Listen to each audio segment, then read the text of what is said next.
10-year-old foster kid Sam was alone in a diner when the bully cornered him, destroyed his precious sketchbook, and spat in his face. The bully thought Sam was just foster trash. He didn't know Sam's new foster dad was the sergeant-at-arms of the Grave Disciples MC. The bully was about to learn a lesson in respect, delivered by 50 bikers who don't care about Letterman jackets, but do care about protecting their own. Before we dive deeper into story, I need to know, where are you watching this from? Help us get this channel to 1,000 subscribers. God bless you for joining the family. Sam, at 10 years old, was not a boy. He was a ghost, a wisp of a thing haunting the beige hallways and cracked linoleum floors of Ohio's overburdened foster care system. He was small for his age, a collection of sharp angles hidden beneath clothes that always seemed to belong to someone else. His glasses, the thick, black, government-issued kind, were held together at the bridge by a piece of graying electrical tape. He had learned, through the harsh calculus of survival, that visibility was a liability. To be seen was to be targeted. To be invisible was to be safe. He perfected the art of blending into the background, of making his breath quiet and his footsteps silent, a shadow in a world that had shown him only indifference and casual cruelty. He was a case file, a number, a problem to be moved from one overstuffed binder to another. The system had taught Sam that he was a burden, a box, to be checked on a form. His entire life was a series of temporary placements, each one ending with the same sterile finality. Before we dive deeper into Sam's heartbreaking journey, I have to know, where are you watching this story from? Drop your city and your country in the comments right now. Let the world see how far this message of hope is traveling. Sam had never known a home. He only knew placements. He was a ship without a harbor, tossed on an ocean of bureaucracy. The social workers, overworked and underpaid, saw him not as a child, in all his fragile complexity, but as a logistical puzzle. He was a unit of need, and his needs were, frankly, inconvenient. We find our story in Warren, Ohio, a ghost of a different kind. This is the heart of the Rust Belt, a town where the skeletons of dead steel mills stand like rusted tombstones against a perpetually leaden sky. Hope in Warren was a foreign currency, long since devalued. The air itself seemed tired, thick with the smell of damp pavement and the memory of prosperity. This was a place of faded glory and palpable despair, where good enough was a victory and tomorrow was just another yesterday. The American dream had packed its bags and left this town decades ago, leaving behind a vacuum that was filled by apathy and a quiet, gnawing resentment for the world that had passed them by. Sam's only escape, his only possession of value, was a tattered sketchbook and a pencil worn down to a tiny, precious nub. The book's cover was soft with use, the corners frayed, the pages filled with the silent screams and whispered dreams of a boy who had no voice. This was not a hobby, it was an act of survival. In a life defined by what he lacked, this sketchbook was the one thing that was entirely his. It was his sanctuary, his confessional, and his only friend. When the world became too loud, too cold, or too cruel, Sam would retreat into the thin, smudged pages of his book, his small hand moving with a desperate, quiet intensity. He did not draw superheroes or dragons. He drew the things the world had denied him. He drew a small, white house with a bright red door and a chimney puffing out a perfect curl of smoke. He drew a shaggy, smiling dog with a collar and a name tag. He drew a dinner table, not with a feast, but with 4 plates, 4 chairs, and 4 smiling stick figures holding hands. He drew a family. He sketched these images over and over, refining the details, trying to draw them into existence through sheer force of will. His art was not an escape from reality, but a desperate blueprint for one. It was the purest, most heartbreaking expression of a soul crying out for connection. His current situation was, as always, precarious. He was being transferred. The word was clinical, as if he were a piece of office equipment. His last placement, a crowded house with 3 other foster kids and 2 angry, tired adults, had dissolved. That was the official term. In reality, the foster father had lost his job at the plant,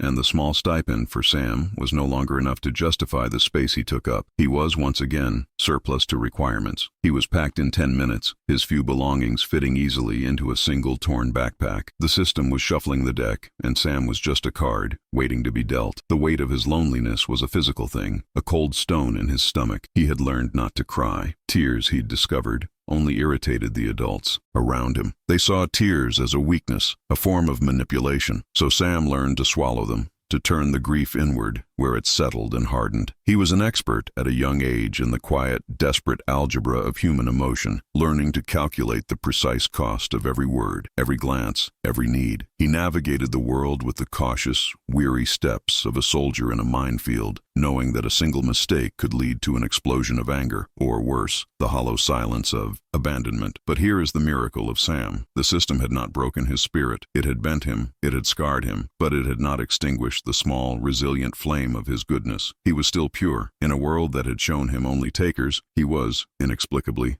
a giver. He was the kid who would give his lunch to a stray dog, the kid who would quietly pick up a dropped book for a bully, the kid who would apologize even when he was the one who had been wronged. This goodness was his core, an unshakable, profound empathy born from his own suffering. He knew what it felt as to be hurt, and he had made an unconscious, powerful vow to never inflict that pain on another living creature. This profound, almost spiritual innocence was his greatest vulnerability, but it was also his greatest strength, though he didn't know it. It was a beacon, a light in the oppressive darkness of his life. He was a test of the world's conscience. He was the quintessential innocent, the lamb, waiting in the wilderness, completely unaware that his quiet goodness was a catalyst, a force powerful enough to awaken sleeping giants and call down a righteous, thundering storm upon the heads of the wicked. His purity was a magnet, destined to attract both the worst of humanity and the very best, and both were heading his way. He sat now, in the gray, failing light of the afternoon, waiting. The social worker, a man named Mr. Clark with a tired face and a coffee-stained tie, had told him to wait. "Your new placeman is coming to pick you up," he'd said, not unkindly, but with the exhausted detachment of a man just trying to get to 5 o'clock. He's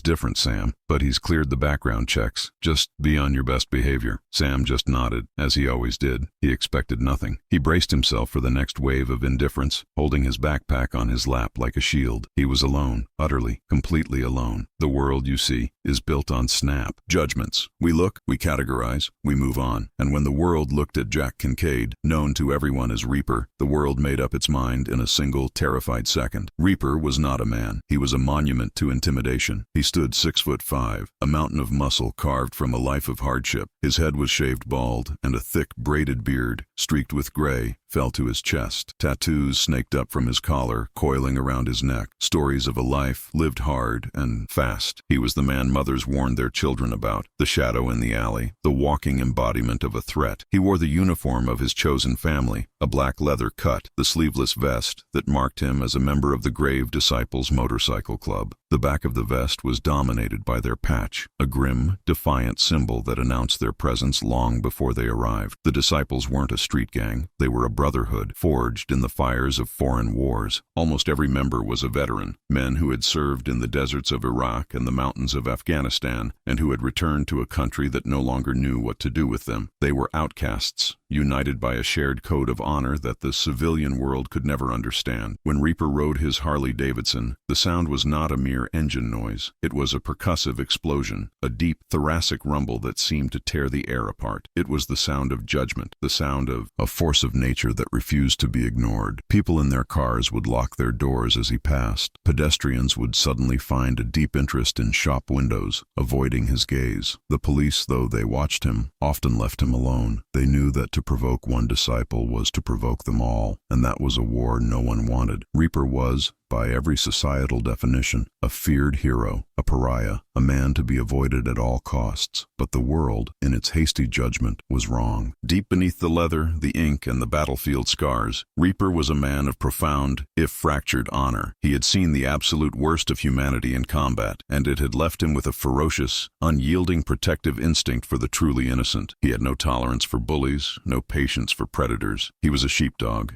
and he knew intimately what the wolves looked like. His gruffness was a wall, his intimidating presence a shield he used to keep the world at arm's length, protecting the still raw wounds he carried from his time in the Marine Corps. He was a good man hidden inside a terrifying package. The day before Sam was left at the diner, this terrifying man had walked into the sterile, fluorescent-lit hell of the Warren County Department of Social Services. The air was thick with the smell of stale coffee and quiet desperation. Reaper looked grotesquely out of place. His massive frame barely fit in the plastic plastic chair, his boots loud on the linoleum. Mr. Clark, the social worker, was visibly sweating, his voice an octave higher than normal as he fumbled with Sam's file. He was rushing, desperate to get this giant tattooed man out of his office before trouble started, signing the final papers for the foster placement. Then the door opened, and Mr. Clark led Sam in. The boy was so small, a fragile thing in the face of this giant. Reaper's heart, a thing he thought had turned to granite, seized in his chest. He was a veteran of Fallujah. He had faced down IEDs and machine gun nests. But this tiny, silent child, with his taped-up glasses and his air of profound sadness, terrified him. He didn't know how to do this. He was a warrior, not a father. He had fumbled with the paperwork, struggled through the home inspection, all driven by a strange, new impulse he couldn't name. Reaper, in a gesture of profound awkwardness, reached into his cut pocket. His huge, calloused hand, scarred and tattooed, emerged with a slightly melted, crumpled Hershey's chocolate bar. He had been holding it for an hour, the chocolate turning soft from his body heat. He held it out to Sam, his voice a low rumble. Heard you were coming. Got this. Kids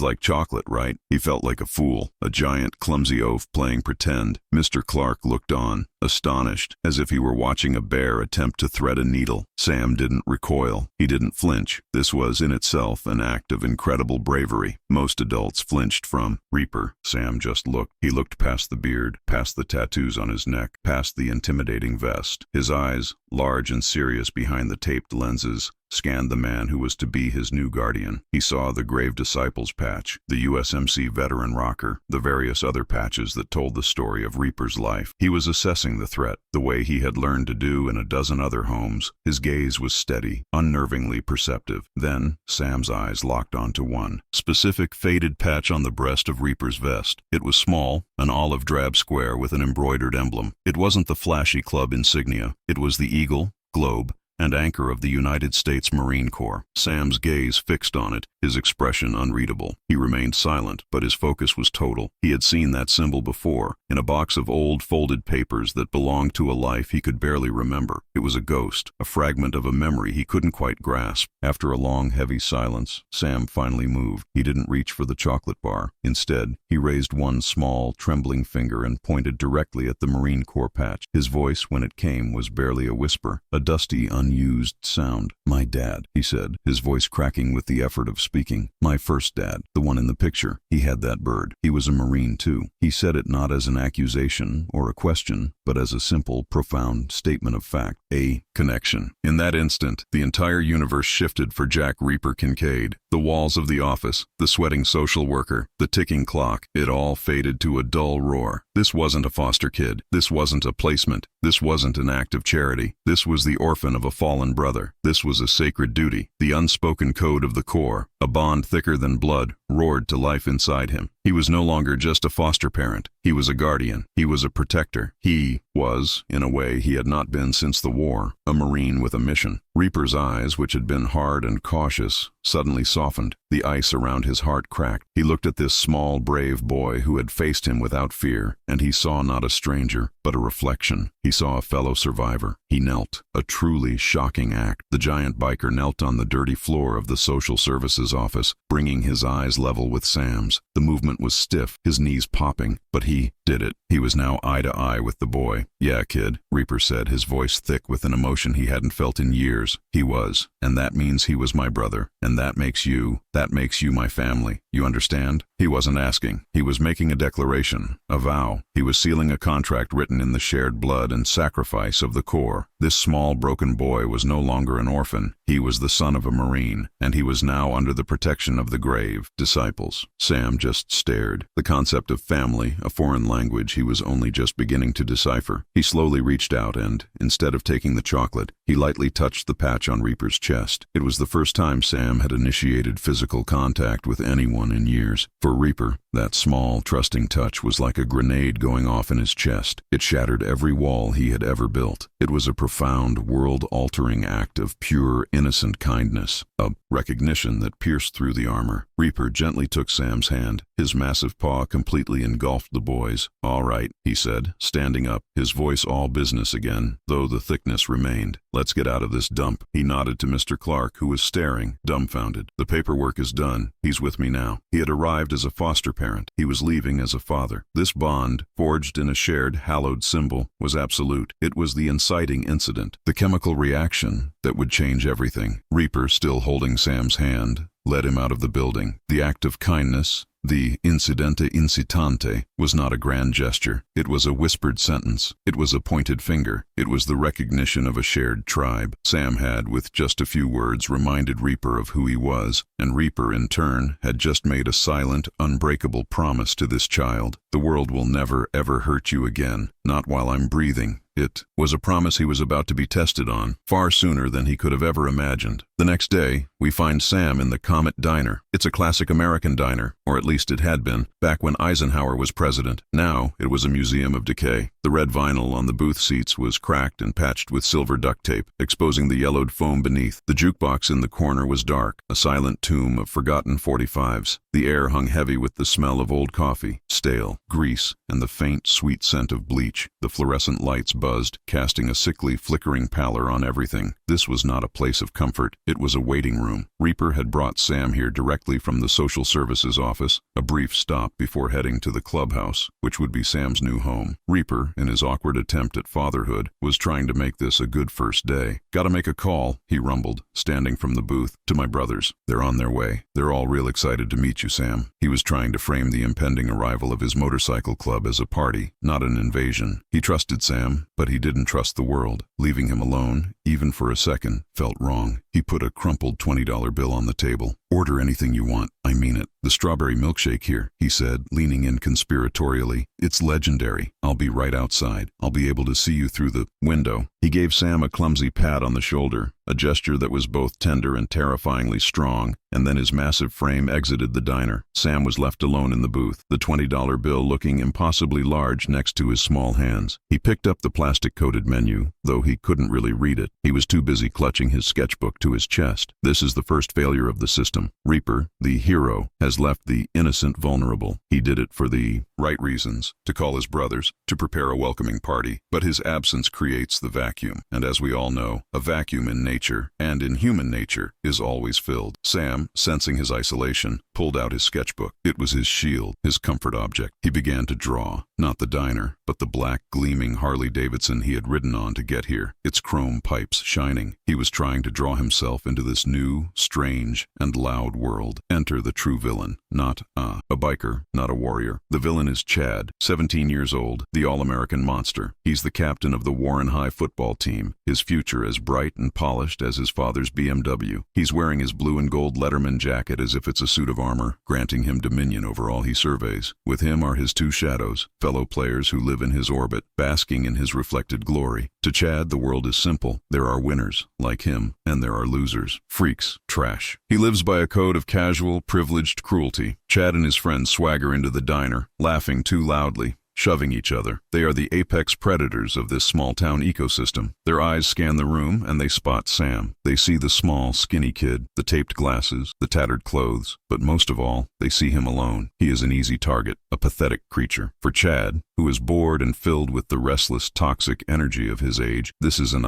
opportunity. This is entertainment. He saunters over to the booth, his friends fanning out behind him, blocking any chance of escape. Well, what do we have here?" Chad sneers, his voice dripping with arrogance. He leans on the table, invading Sam's space. Sam flinches, his body curling in on itself, his hand instinctively covering his drawing. He says nothing. He makes himself small. He tries to become invisible. This, he knows, is a predator. "Look at this, guys. It's like a little rat." "What's your name, rat?" Chad pokes Sam's shoulder. Sam shakes his head, still silent, his eyes wide with panic behind his thick lenses. He is terrified. This is the second failure, the failure of the community. The waitress, a middle-aged woman named Brenda with tired eyes and an apron stained with coffee, sees everything. She sees the three large football players cornering the small, terrified child. She sees the look on Chad's face, a look she has seen 1,000 times before. She knows Chad's father, a powerful lawyer in town. She knows that intervening is trouble. It's not her problem. She needs this job, so she turns her back. She picks up a rag and begins to aggressively wipe down an already clean counter. She makes herself busy. She fails the test. The entire diner fails. The two old men in the corner nursing their coffee. They look, and then they look away, back to their newspapers. The system isn't just the government. It's the people. It's the waitress who looks away. The citizen who crosses the street. It's the collective decision that this child's suffering is not worth the personal cost of intervening. Sam is truly alone. The police are not coming. Social services are not here. The safe institutions of society have utterly and completely abandoned him. He is on an island, surrounded by sharks, and no one is throwing him a life raft. Chad, emboldened by the diner's collective apathy, escalates. "What's that you got?" he says, snatching the sketchbook from Sam's grasp. Sam lets out a small, choked gasp. "No, please!" It's the first thing he's said. Chad's friends laugh. "Please!" Chad mimics, his voice a high-pitched, cruel whine. He opens the book. He sees the drawing of the house, the dog, the family. "Oh, look, the little orphan wants a mommy. How pathetic." He flips the page to the drawing of Reaper's Harley. "What's this? You like big, loud toys? You a little fag?" The cruelty is breathtaking. It is casual, and it is absolute. Sam's face is white. He is trembling. "Give it back," he whispers, tears welling in his eyes. This is his soul Chad is holding. "What? This piece of trash?" Chad says. He looks at the glass of ice water sitting on the table, the one the waitress had brought for Sam. He picks it up. "I think your drawings are thirsty." And with a cruel, theatrical flourish, he slowly pours the entire glass of ice water over the sketchbook. The paper warps instantly, the pencil lines blurring into a gray, meaningless soup. Sam makes a sound, a wounded animal noise. The destruction of his art, his one safe place, is a violation so profound it breaks his silence. The tears finally come, hot and silent, rolling down his pale cheeks. This is what Chad wanted. The tears, the proof of his power. "Look at him," Chad laughs to his friends. "He's crying. What a little baby. A little crybaby orphan." The other boys join in, their laughter sharp and brutal in the quiet diner. Sam is drowning in his humiliation, his small body shaking with sobs. But the act is not complete. For a predator like Chad, breaking the victim is not enough. He must desecrate him. He must mark his territory. He leans in close, his face inches from Sam's. The boy flinches back, but he is trapped in the booth. "You're trash. You know that?" Chad whispers, his voice suddenly cold and venomous. "You're just foster trash. Nobody wants you." Sam is frozen, staring at him, his vision blurred by tears. And then Chad does the unforgivable. He hawks. A disgusting wet sound, and he spits. A thick glob of saliva lands directly on Sam's cheek. It hangs there for a moment before slowly, viscously, sliding down his face. The laughter stops. Even Chad's friends are momentarily stunned by the sheer, unadulterated venom of the act. The diner falls into a complete, horrifying silence. The only sound is the buzzing of the lights and the small, hitching sobs of a 10-year-old boy who has just been degraded in the most profound way imaginable. This is the bottom. This is the moment of absolute, soul-crushing despair. The system has failed. The community has failed. There is no one. The bell on the diner door jingles. The sound is impossibly loud in the dead silence. Every head in the diner turns. Reaper fills the doorway,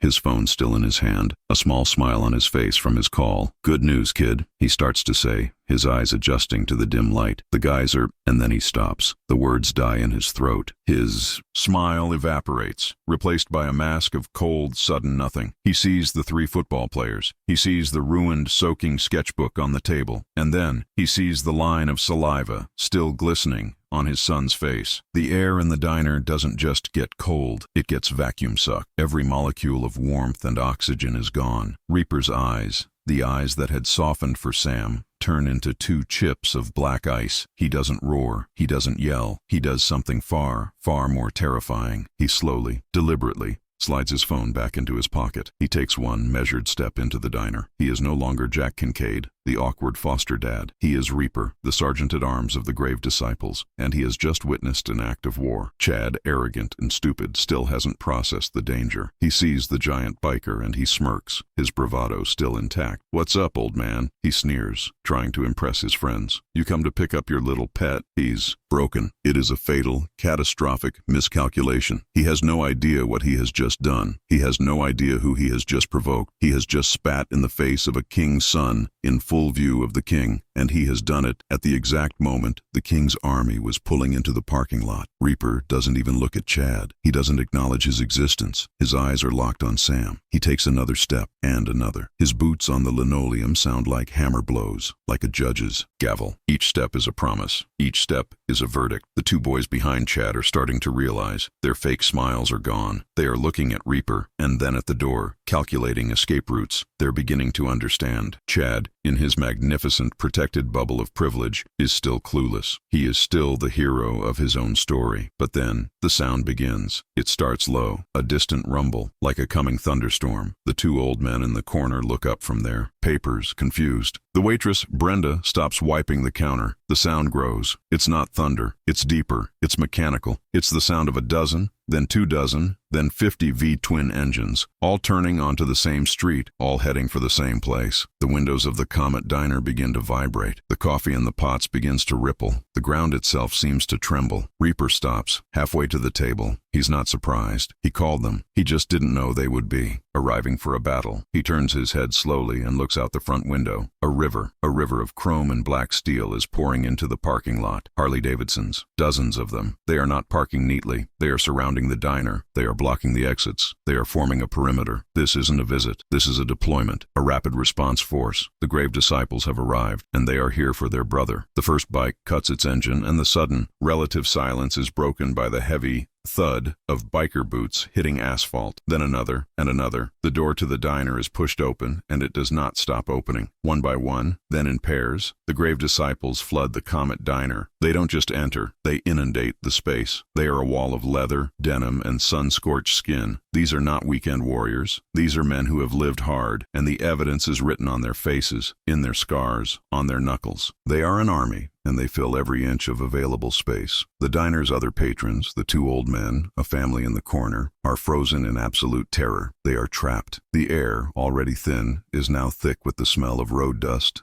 engine oil, and old leather. Chad, for the first time in his life, looks small. His Letterman jacket seems like a child's costume. His two friends are visibly shaking. One of them looks like he's about to be sick. The power dynamic of the entire universe has just been rewritten. The high school food chain has just been devoured by a pack of wolves. The apex predator has become the prey. Reaper's brothers don't say a word. They just stand, a silent, menacing wall, their eyes scanning the room, assessing the threat, waiting for orders. Their sergeant-at-arms, Reaper, is in charge. His eyes find the man closest to him, a massive bearded man known only as Brick, the club's enforcer. Reaper just nods, once, toward the booth. That's all it takes. The order is given. The mission is clear. But Reaper doesn't send his man. He moves first. His first priority is not vengeance. It is his son. He walks the final few feet to the booth, ignoring the three terrified teenagers. He ignores the staring waitress. He moves with a singular, protective focus. He reaches Sam. The boy is still frozen, his body trembling, the line of spittle still on his face. He is in shock. Reaper's face, which had been a mask of stone, softens for a fraction of a second. He reaches into his cut and pulls out a clean, folded black handkerchief, and with a tenderness that is shocking, a tenderness that seems impossible from a man this large and this terrifying, he gently, carefully, wipes the spit from Sam's cheek. He cups the back of the boy's head. "It's okay, son," he rumbles, his voice a low vibration that Sam feels more than hears. "You're okay. I'm here. We're here. You're safe." He doesn't rush the boy. He stays there, his massive hand a shield, a comfort, until Sam's shaking begins to subside. He is anchoring him. He is pulling him back from the brink of despair. He is showing him, in the most direct way possible, that he is no longer alone. He is loved. He is protected. This is the moment that redefines Sam's entire life. Only after Sam is breathing again, only after he has been ministered to, does Reaper turn. He straightens to his full, terrifying height. The temperature in the diner drops another 20 degrees. His eyes, now completely devoid of any warmth, settle on Chad. He doesn't yell. He doesn't roar. He just points one thick, tattooed finger, a finger that has a USMC tattoo across the knuckles. "You," he says. The word is not a word. It's a verdict. It's a death sentence. It is the beginning of the end for Chad. Brick moves. He is impossibly fast for a man his size. He grabs Chad by the front of his stupid privileged Letterman jacket, the fabric bunching in his fist. He lifts. Chad's feet leave the floor. The boy, all 190 pounds of high school muscle, is dangling like a Christmas ornament, his feet kicking uselessly in the air.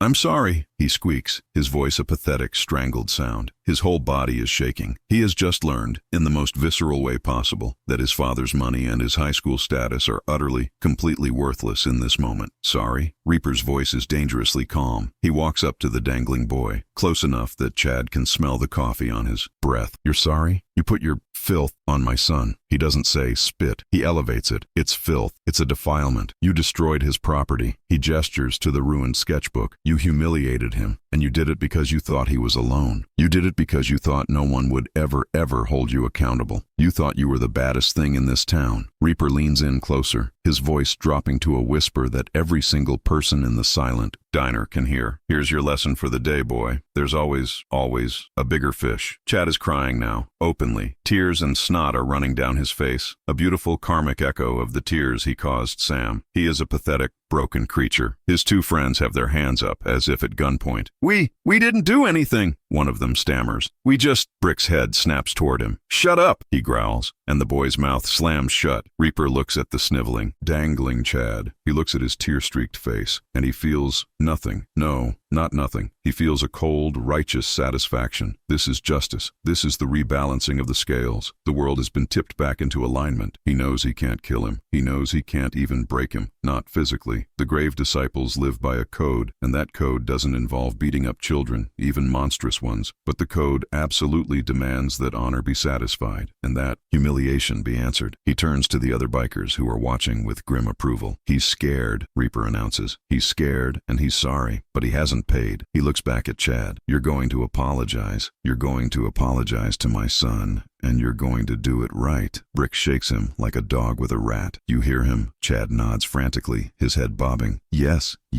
I'm sorry. I'm really sorry. He wails at Sam. Sam, protected by Reaper's arm, just watches, his expression unreadable. But the apology is not enough. The scales are not yet balanced. That's a good start, Reaper says. Now for the damages. He walks over to the table and picks up the soaking, ruined sketchbook. He holds it up. This is art. This is his soul, and you drowned it. He looks at Chad, then at his two friends. You three, you're going to pay for this, and not just this. He turns his gaze to the terrified, pale-faced waitress, Brenda, who is hiding behind the counter. Ma'am? His voice is suddenly polite. Brenda peeks over the counter. Yes, she stammers. How many people are in this diner? Reaper asks, gesturing around. Brenda quickly counts. 8. Not counting us, Reaper finishes. Okay, 8 people, and my son, and us. He looks at his brothers. 51, Brick says, having done a silent count. 51 of us. 60 people total. Reaper smiles, a cold, thin smile that doesn't reach his eyes. Brenda, we'd like to order 60 strawberry milkshakes, the legendary ones. Chad's eyes go wide with terror. He knows what's coming. And, Reaper continues, his voice booming in the small space, put a full breakfast, the lumberjack special, on the tab for every single one of those 8 patrons. My brothers and I will just take the shakes. He turns back to Chad, his smile gone. And these gentlemen, will be paying for all of it. Chad's face, if possible, gets even whiter. I don't have that much money, he whimpers. My dad. I don't care about your dad, Reaper snarls. You've got a phone. You've got a digital wallet. You're gonna pay. Or, he lets the or hang in the air. A heavy, unspoken threat. But, pay, the man, Brick growls, shaking him again. Chad, sobbing, fumbles for his phone. He's going to have to call his father. He's going to have to explain. This is a humiliation that will follow him for the rest of his life. This is a story that will be told in Warren, Ohio, for decades. The confrontation is total. The power has been inverted. The bully, who moments ago held all the power, is now dangling, broke, and broken. The victim, who was invisible and alone, is now the most protected person in the state. If you believe that true strength, real power, is meant to protect the innocent and not to abuse the weak, do me a favor right now. Smash that like button. Your engagement proves that the world is hungry for this kind of justice. A justice that systems and politicians so often fail to deliver. Reaper looks at Chad, still dangling, still crying. It's not enough. The damage to property is being paid for. The humiliation has been answered. But the act itself, the spit, that requires a different kind of payment. Brick, Reaper says. Put him down. Brick, surprised, lowers Chad to the floor. The boy's legs buckle and he almost collapses. Stand up, Reaper commands. Chad stumbles to his feet. He's a wreck. You disrespected my son, Reaper says. You disrespected me. You disrespected my club. And you did it in this woman's establishment. You made a mess. Chad looks confused. A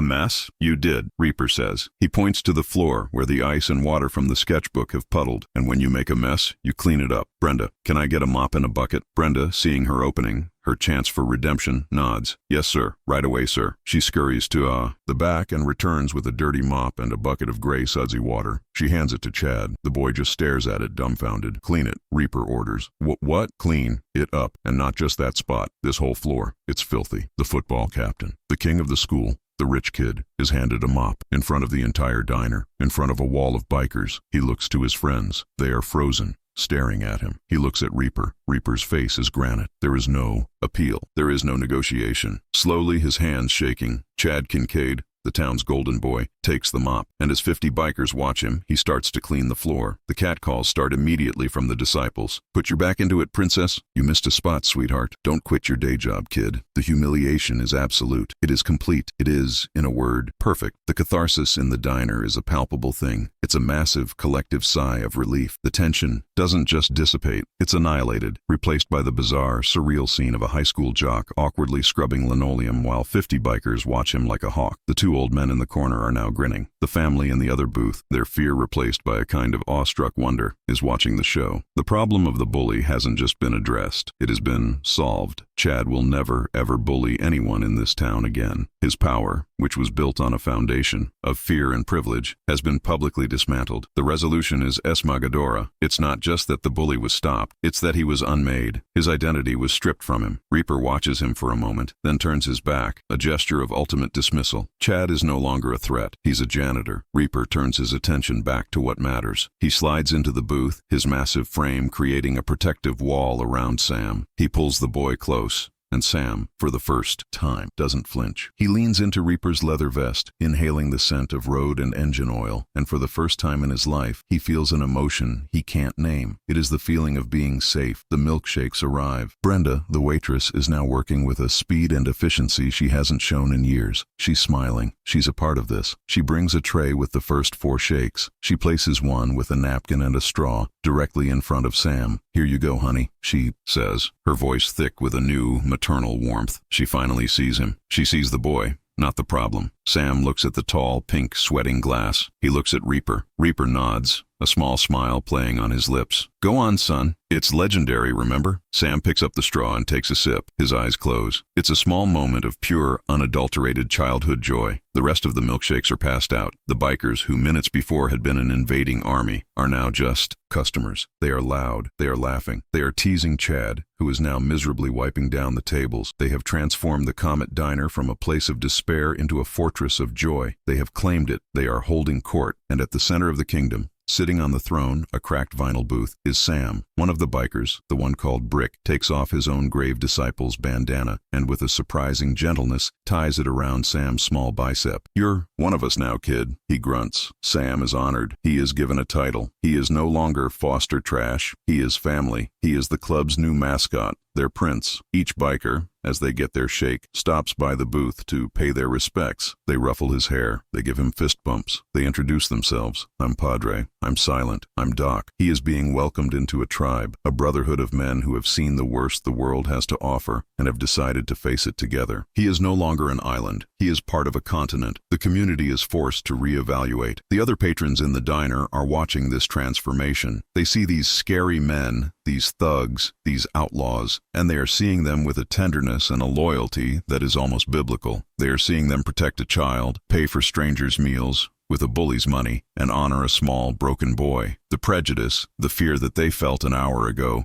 is being replaced by something else. Awe, respect, and a little bit of shame. They had judged these men by their cuts, just as they had judged Sam by his. They were all wrong. The financial resolution is just as sweet. Chad, after scrubbing the floor, is forced to stand by the register and pay the enormous bill. His father's credit card screeches in protest, but the payment goes through. The look on his face is one of utter defeat. His 2 friends, who had been forced to wash all the dishes, are standing by the door, humiliated. Get out of here, Reaper says, not even looking at them. And I ever see you so much as look at my son again, I won't be this nice. The 3 boys flee, tumbling out of the diner, their reign of terror officially over. The bikers stay. They finish their shakes. Reaper pays for their own drinks, leaving Brenda a $100 tip on top of it. For the trouble, ma'am, he says. Brenda just cries, tears of gratitude, as the bikers file out, patting Sam on The head won last time. The diner is left changed. It's cleaner, it's richer, and it's safer. Reaper leads Sam out, the boy's hand now held firmly in his. They walk past the line of motorcycles, a chrome-plated honor guard. Reaper lifts Sam and places him on the seat of his Harley in front of him. As the engine roars to life, Sam isn't scared. He feels the vibration, the power, not as a threat, but as a promise. It's a heartbeat. It's the sound of his new family. He is not a ghost. He is not invisible. He is a disciple. He is Reaper's son. He is, for the first time, Sam. He holds onto the gas tank, a small, brave boy wearing a biker's bandana, riding off into the sunset with his father, his army of uncles thundering behind them. The world is still a dangerous place, but it doesn't matter. He's not alone anymore. The moral of our story isn't complicated. Courage isn't the absence of fear. Sam was terrified. Courage is being terrified and still holding on to your goodness. And,